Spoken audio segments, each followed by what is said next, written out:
Bom, pessoal, vamos falar agora sobre febre amarela. É uma doença febril aguda de curta duração, no máximo 12 dias, e de gravidade variável. Infecção, subclínica ou leves até formas graves fatais. Agente etiológico, vírus amarílico, arbovírus do gênero flavivírus. O que acontece? A febre amarela hoje, após tantas pesquisas, após vários tratamentos, tornou-se muito mais fácil diagnosticar do que no passado. Então, assim, ela só é de forma fatal quando a pessoa não tem acesso a tratamento ou a um atendimento clínico, certo? Mas a partir do momento que ela tem esse acesso, a partir do momento que atua-se a estratégia de saúde da família naquela comunidade e ocorrem sinais e sintomas de febre amarela, os profissionais são especialistas na área e dentre outras patologias, então é muito comum chegar a um diagnóstico e tratamento. Bom, vetores. Mosquito da espécie Haemobolus, hospedeiro natural, macacos pitamatas. O homem não imunizado entra nesse ciclo acidentalmente, ou seja, não é um vetor que atua diretamente no homem. Se ele tiver contato, por exemplo, com macacos, então ele entra no ciclo de maneira acidental. Tipos de febre amarela. Temos a urbana e temos também a silvestre. Na febre amarela urbana, que é a FAO, o mosquito Aedes aegypti é o principal vetor e reservatório, e o homem o único hospedeiro de importância epidemiológica. O que acontece? O Aedes aegypti, assim como várias outras doenças, ele também atua aqui na febre amarela, né? Mas ele é só o principal vetor e reservatório, e o homem o único hospedeiro. Então, assim, ele transmite para o homem. O mosquito contaminado vai transmitir para o homem. São todos os mosquitos Aedes aegypti? Não. Só aquele que está infectado pelo vetor da febre amarela, e se ele pica o homem, aí transmite, né? Bom, a febre amarela silvestre. Entre os macacos infectados, mosquito silvestre e macaco sadio. O que acontece? Nesse ciclo aqui, ó, o homem pode entrar acidentalmente, mas não é sempre que acontece. A febre amarela urbana, mosquito Aedes aegypti, como a gente já havia falado, homem sadio. No ciclo, o homem infectado, Aedes aegypti e homem sadio. O que acontece aqui? Então, esse homem sadio teve contato com a Aedes aegypti. E daí esse Aedes aegypti que estava contaminado vai transmitir o vetor, e aí o homem também está infectado por esse tipo de febre amarela, que é a urbana. Período de incubação e transmissibilidade. Varia de 3 a 6 dias após a picada do mosquito fêmea infectado. Então, observe uma coisa.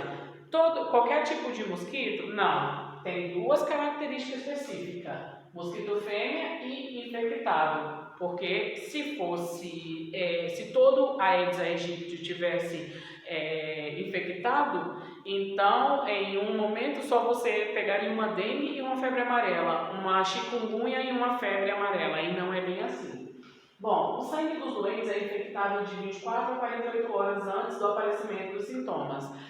Então, antes desse período aqui, é assintomático e depois já começa a aparecer vagarosamente os sintomas. De 3 a 5 dias após, tempo que corresponde ao período de viremia, ou seja, ele foi infectado durante 24 a 48 horas e após 3 a 5 dias começa a aparecer esse tempo de viremia. Vamos ao diagnóstico e tratamento. Laboratorial é feito por isolamento do vírus, de amostra de sangue ou de tecido hepático, por detecção de antígeno em tecido. Então, assim, falou-se em febre amarela, diagnóstico é laboratorial.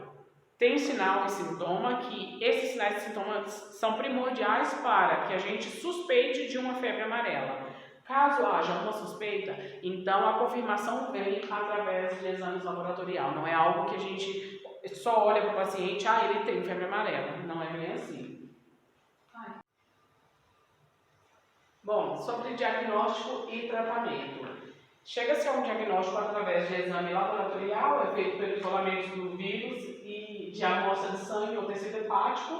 A sorologia marca ELISA. captura de IgM, entre outros. Bom, vamos falar um pouco sobre a febre maculosa brasileira. Todas as vezes que nós falamos de febre maculosa brasileira, a gente lembra de carne bovina contaminada. Também esteve na mídia há uns anos atrás e isso foi um problema de saúde pública bem elevado, de um nível elevado, né? E o que acontece? A doença é infecciosa febril aguda, variável, podendo cursar desde formas leves e atípicas até grave com elevada taxa de letalidade. O que acontece na febre maculosa? Normalmente é assintomática e eis o problema, porque quando é assintomático, mais uma vez eu digo que as pessoas não buscam tratamento, não buscam centro de saúde e vão realmente buscar uma segunda opinião de um especialista quando aparecem sinais e sintomas ou quando a situação já está grave. Bom, sinais e sintomas. Inicialmente, como eu havia dito, inespecífico. Febre elevada, cefaleia, mialgia, intensa, mal-estar generalizado, náuseas e vômitos. Sobre os sinais e sintomas da febre maculosa, o que é diferencial é essa frase: de segundo a sexto dia surge exantema máculo papular nas regiões palmar e plantar. Porque os outros sinais e sintomas é comum a vários outros tipos de patologias e até mesmo virose. Né? Fato que a mialgia intensa não está relacionada à virose, mas pode ser confundido com outras patologias. Porém, o pulo do gato é essa situação aqui, ó, de segundo a sexto dia surge exantema máculo papular nas regiões palmar e plantar. Então aí tem-se um diagnóstico de febre maculosa brasileira. Bom, agente etiológico e reservatório. Rictícia, bactéria gram-negativa, reservatório. Carrapatos do gênero Amblyomma. Transmissão adquirida pela picada de carrapato infectado. Ocorre quando o artrópode permanece aderido ao hospedeiro entre 4 e 6 horas. Bom, os carrapatos permanecem infectados durante toda a vida, que em geral é de 18 a 36 meses. Vertical, entre carrapatos infectados e o homem. Transestadial, através da cópula. Bom, período de incubação de 2 a 15 dias, em média 7 dias. E achados laboratoriais. Por quê? Porque, às vezes, como eu informei, é assintomática. E daí, vez ou outra, aparece um sinal ou um sintoma, e quando é desse jeito que acontece, o que vai diferenciar são os achados laboratoriais. Tem também cultura com isolamento de rictícia, método ideal, porém não é comum devido à falta de equipamento em várias unidades federativas para fazer análise de cultura, né? E também laboratórios que muitas vezes não têm equipamento suficiente ou necessário. Tratamento é feito com cloranfenicol de 12 horas, via oral, manter o esquema até 3 dias após o término da febre. O término da febre não significa que a pessoa está isenta da bactéria, certo? Significa apenas que começa a melhorar. Então tem que ficar atento porque esses 3 dias tem que ser religiosamente seguido. Cloranfenicol, 500 mg endovenoso de 6 em 6 horas. Esse medicamento é em situações mais graves. Então, quando precisa de uma atuação mais intensa, mais rápida, porque a situação é grave, então um 500 mg, um cloranfenicol 500 mg EV de 6 em 6 horas é mais indicado. Cloranfenicol não ultrapassar 1 grama em crianças durante o mesmo período. A criança, normalmente, nós devemos ter mais atenção. Por quê? Porque a criança está em desenvolvimento, os órgãos também ainda estão em desenvolvimento, embora no útero a criança já tenha se desenvolvido, mas ela é mais suscetível a uma problemática com medicação. Então, assim, é por isso que a grama é bem inferior ao que é o adulto e também o período que essa criança recebe a medicação, nesse período ela tem que ser acompanhada caso aconteça alguma intercorrência, precisa ser analisado. Medidas preventivas. Bom, em caso de suspeita, coleta a sangue para exame laboratorial e iniciar o tratamento imediatamente, porque muitas vezes o resultado do exame vai demorar a sair. Às vezes a unidade federativa ou aquela cidade não tem um laboratório específico ou não tem mesmo um laboratório para fazer esses exames. Então vai para outro estado, vai para uma capital e sendo muito distante, às vezes demora-se mais de 10 dias para esse resultado de exame chegar. Então por esse motivo, os sinais e sintomas são próprios dessa patologia, inicia-se o tratamento. Havendo carrapatos da pele do paciente, coleta-se com luva e pinça, deve-se acondicioná-lo e encaminhá-los para o laboratório de referência. Por que precisa ser retirado e enviado? Porque faz-se necessário uma análise laboratorial para saber qual foi o tipo, a que família ele pertence. Então, é super importante e até mesmo para o tratamento do paciente, porque quando esse resultado de exame chegar, vai contar com uma especificidade, o tipo de carrapato e a medicação, a prescrição medicamentosa, ela vai ser dentro do que é necessário para destruir esse tipo de contágio pelo tipo específico do carrapato. Bom, agora vamos falar um pouco de hanseníase, né? E o que é a hanseníase? Doença crônica granulomatosa proveniente de infecção. Ela é de baixa patogenicidade. No passado era bem diferente, né? No passado ela era conhecida como lepra, certo? As pessoas iam a óbito por causa de hanseníase, porque no passado não tinha nenhum tipo de tratamento. Eu estou falando de 50 anos atrás, não tinha nenhum tipo de tratamento, a pessoa ficava isolada, né, da família. As famílias acreditavam que se utilizasse os mesmos utensílios da casa poderia contrair, acreditava-se também que dormir na mesma cama, abraçar, tocar, seria contaminado com hanseníase. Então essas pessoas elas eram marginalizadas quando havia diagnóstico de hanseníase. Ninguém queria por perto, a família abandonava, independente de ser criança, adulto ou idoso, era abandonado. Com o passar do tempo, a tecnologia e suas mudanças e suas maravilhas e benefícios fez com que fosse estudado essa doença, fosse traçado um tratamento específico e hoje não existe mais a alta patogenicidade, né? Então, o agente etiológico é o Mycobacterium leprae e a capacidade de infectar é grande. Porém, mesmo com a capacidade grande de infecção, o que acontece? Devido aos tratamentos, diagnóstico hoje mais rápido do que antigamente, então nós não temos mais agravos com relação à hanseníase. E hoje existe menos tabu do que no passado, porque no passado a pessoa, quando ela tinha hanseníase, ela era tratada como um ser estranho, como um ser que de fato era preciso ficar afastado, distanciado.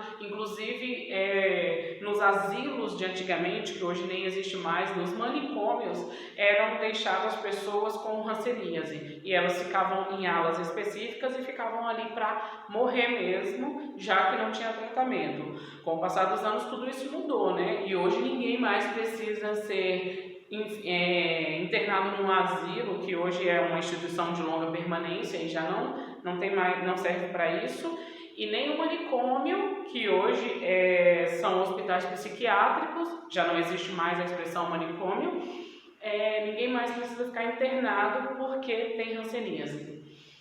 Bom, reservatório e transmissibilidade. O homem é a única fonte de infecção, embora tenha sido identificados animais naturalmente infectados. As pesquisas mostram que esses animais é minoria e se acontece acidentalmente. Um animal ele não é reservatório do Mycobacterium leprae, entendeu? Então, se aconteceu, já aconteceu sim, existem casos relatados na literatura, mas foi acidental e esporadicamente. Bom, a hanseníase também, ela se divide em paucibacilar e multibacilar. A multibacilar, que é as leishmanianas, ela comete o trato respiratório, certo? Então, o micobactério, ele se aloja no trato respiratório da pessoa. Bom, período de incubação e transmissibilidade. Em média de 2 a 7 anos. Há referências de períodos mais curtos, 7 meses, e mais longo, 10 anos. Então, assim, é uma patologia que ela tem uma diversidade muito grande. Até porque, olha, prazo de 2 a 7 anos e mais curto de 7 meses. E mais longo, 10 anos. Ou seja, tem aí uma diferenciação muito grande de pessoa para pessoa. Sabemos que o organismo humano, ele reage a ações de bactéria, vírus e vetores de maneira diferenciada, mas esse aqui é um específico assim, bem diferenciado mesmo. Bom, o multivacilar ainda, a transmissão enquanto o tratamento não foi iniciado. O que acontece? Só se transmite a hanseníase multivacilar enquanto o tratamento não foi iniciado. A partir do momento que o tratamento foi iniciado, não existe mais transmissibilidade, certo? Então, assim, isso precisa ficar muito claro, porque as pessoas acham que uma vez infectado por hanseníase, nunca mais se encosta naquela pessoa ou chega perto dela, porque ela vai estar transmitindo, e não é assim. Bom, diagnóstico realizado por meio de análises da história e condições de vida do paciente. Exame dermatoneurogênico para identificar lesões ou área de pele com alteração de sensibilidade e ou comprometimento dos nervos periféricos. Quando uma pessoa é acometida por hanseníase, o que acontece com ela? A região que foi acometida, ela perde total sensibilidade. As pessoas observam que aquela região fica mais ressecada, uma sensação ressecada, e é como se tivesse uma capa de uma pele mais grossa. É mais ou menos isso que acontece aqui, certo? Então, esse exame dermatoneurológico é muito importante. Por quê? Porque aquela região vai dizer muito no diagnóstico final de hanseníase. E a sensibilidade ao comprometimento de nervos periféricos é porque o que acontece? Se a situação ela se agrava e chega a comprometer esses nervos periféricos, o que pode acontecer é a pessoa terá muito mais problemas, certo? Por quê? Porque pode até comprometer o caminhar que seria natural dessa pessoa, pode comprometer a vascularização, mas isso é numa situação em que não haja tratamento ou que demorou-se muito tempo para diagnosticar e iniciar também o tratamento posteriormente. Bom, diagnóstico laboratorial, exame baciloscópico e a baciloscopia de pele. Esfregaço intradérmico para a classificação da hanseníase paucibacilar ou multibacilar. O resultado da baciloscopia não exclui o diagnóstico de hanseníase, o negativo, porque às vezes, como existe aquele período ainda de manifestação da doença, pode ser que dê um falso negativo, certo? Bom, vamos falar sobre diagnóstico laboratorial. O exame para constatação de hanseníase é o exame baciloscópico. A baciloscopia é feita na pele, né, esfregaço intradérmico para a classificação da hanseníase paucibacilar ou multibacilar. O resultado negativo da baciloscopia não exclui o diagnóstico de hanseníase.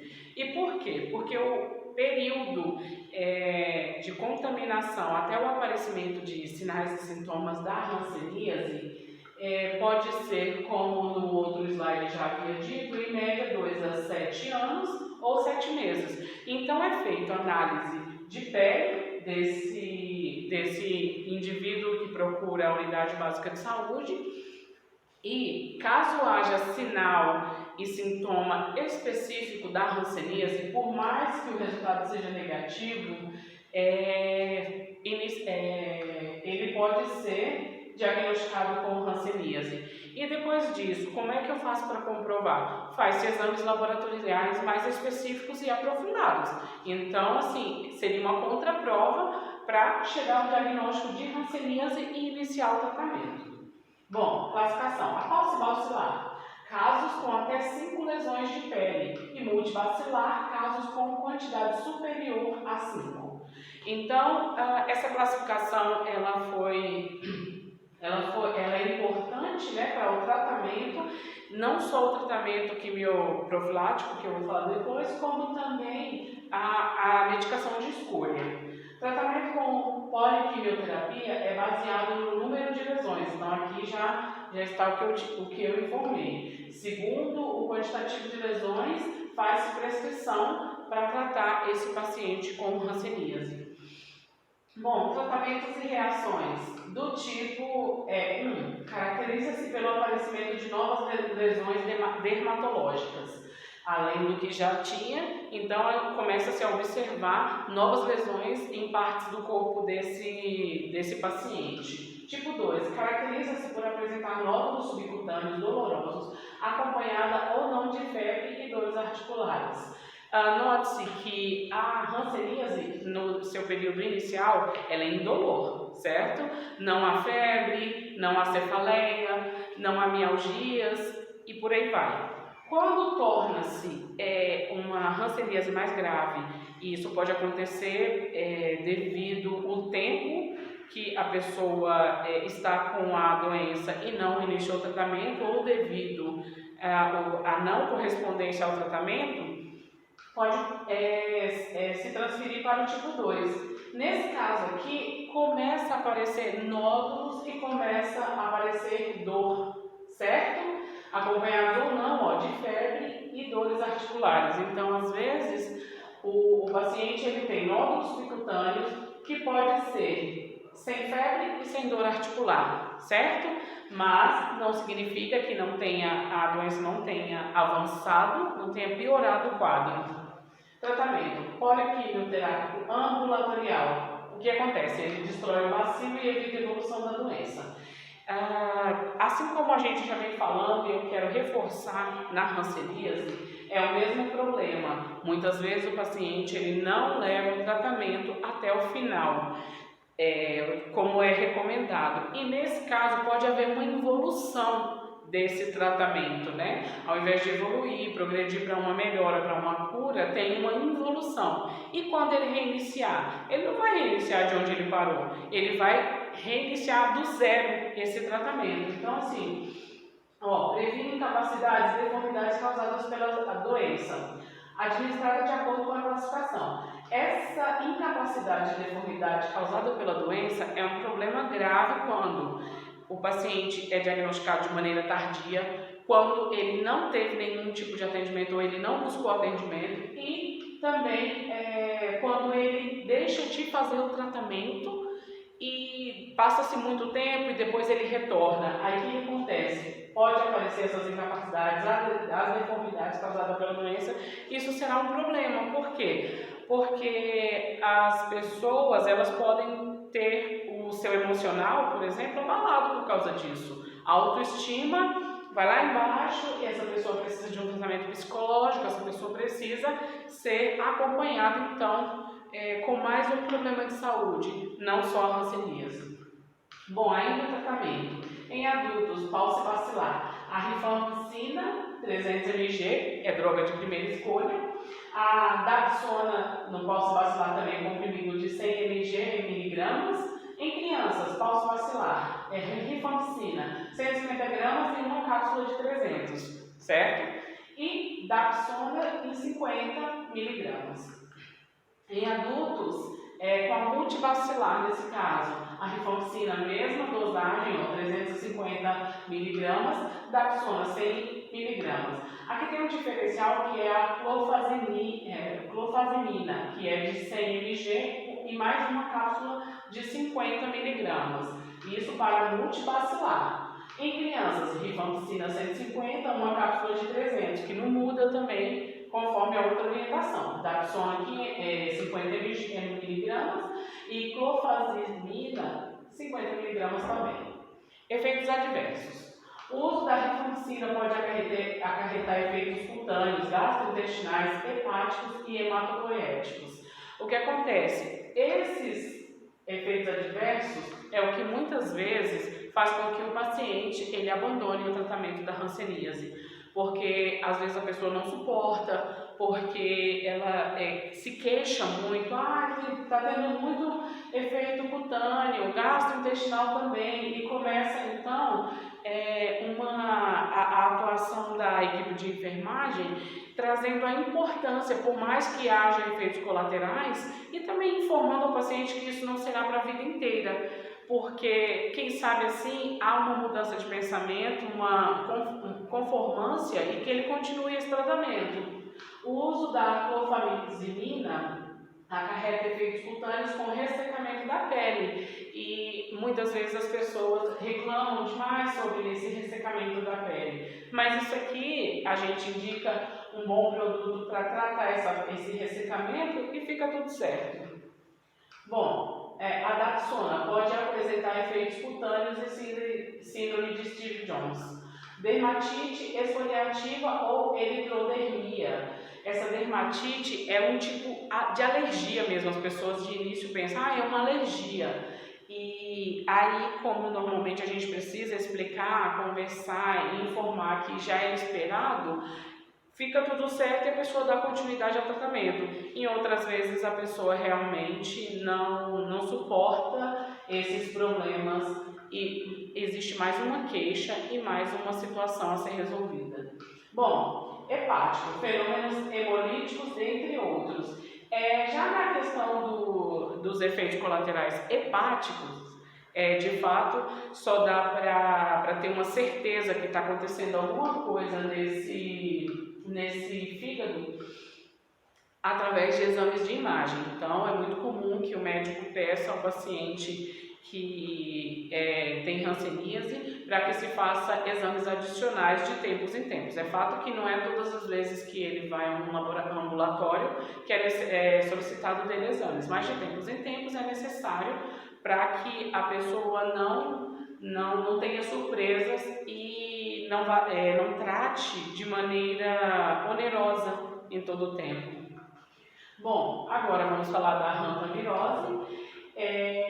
Sobre a hantavirose, a definição dela é antropozoonoses virais agudas, cuja infecção em humanos pode se manifestar sob várias formas clínicas, caracterizada como febre hemorrágica, síndrome renal e síndrome cardiopulmonar. Essa febre hemorrágica aqui, ela é simplesmente assustadora. Normalmente as pessoas chegam meio que desesperadas em uma unidade básica, em um hospital, quando isso aqui acontece.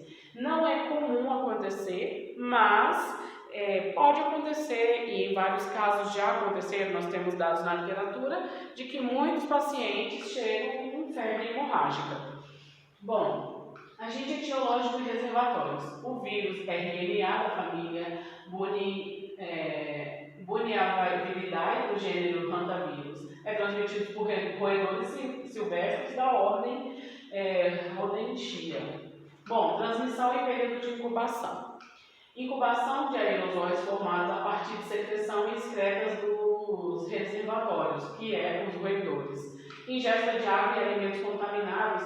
Isso aqui é raro, mas em algumas regiões já foi apresentado, já foi método de estudo e acontece. Porém, não é em todos os lugares, não é em todos os momentos. Tá? Em média, esse período de incubação dura 2 semanas, com variação de 4 a 60 dias. Então, assim, 2 semanas aí, 15 dias, né? Mas a variação de 4 a 60 dias é meio problemático. Por quê? Porque as pessoas podem até confundir com outras situações e não dar atenção para a hantavirose devido a esse período aqui e que pode ter tido contato com outros tipos de problema e achar que é normal ou que faz parte de sinal e sintoma de outras problemáticas, a não ser a febre hemorrágica, que ela é bem específica, né?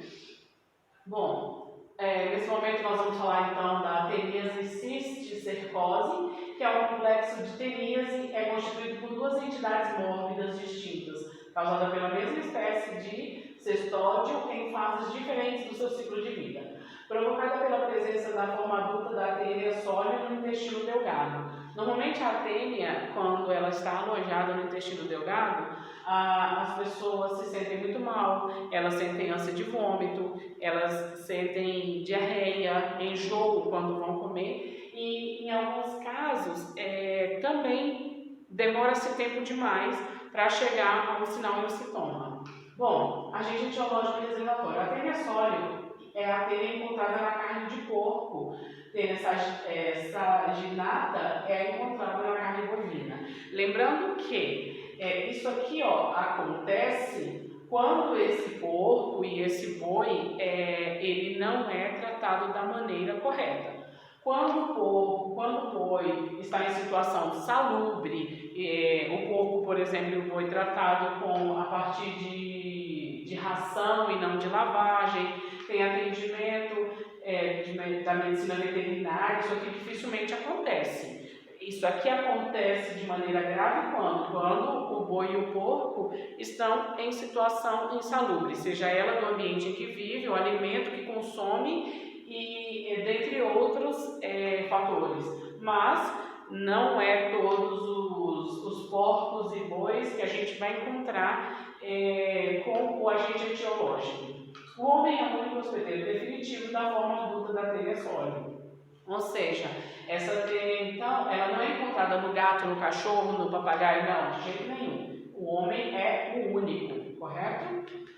Bom, transmissão em período de incubação. A teníase é adquirida pela ingesta de carne de boi ou porco mal cozida que contém larvas. Então é bem específica, que contém larvas.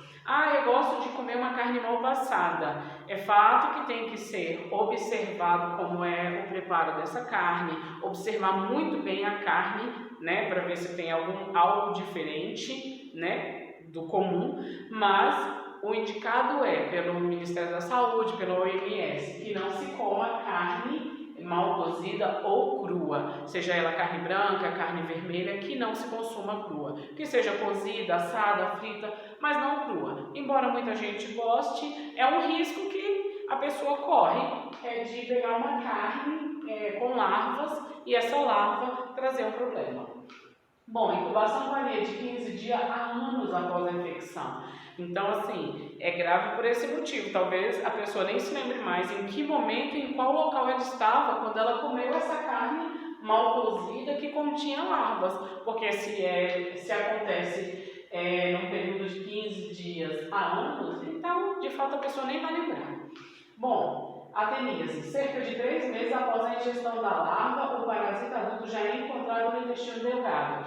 Na teníase já é mais específico, 3 meses, bem específico mesmo. Então, através de exames e tal, chega-se a essa conclusão. Bom, tratamento. O mebendazol, 200 mg, VO, 2 vezes ao dia por 3 dias. Niclosamida, 2 gramas em adulto e crianças de até 8 anos de idade. Crianças menores de 8 anos de idade, é recomendado só 1 grama. Na neurocisticercose, trata-se com prazo coental, 500 miligramas, por quilo ao dia, por 21 dias. Então, específico esse aqui, porque é um tempo mais prolongado, 21 dias. Né? Então, é uma situação mais agravada e por isso é necessário esses 21 dias de tratamento. Bom, eu finalizo aqui e na próxima aula nós vamos falar de outras patologias relacionadas também a vírus, a bactérias, a vetores. Nós daremos continuidade a essa aula.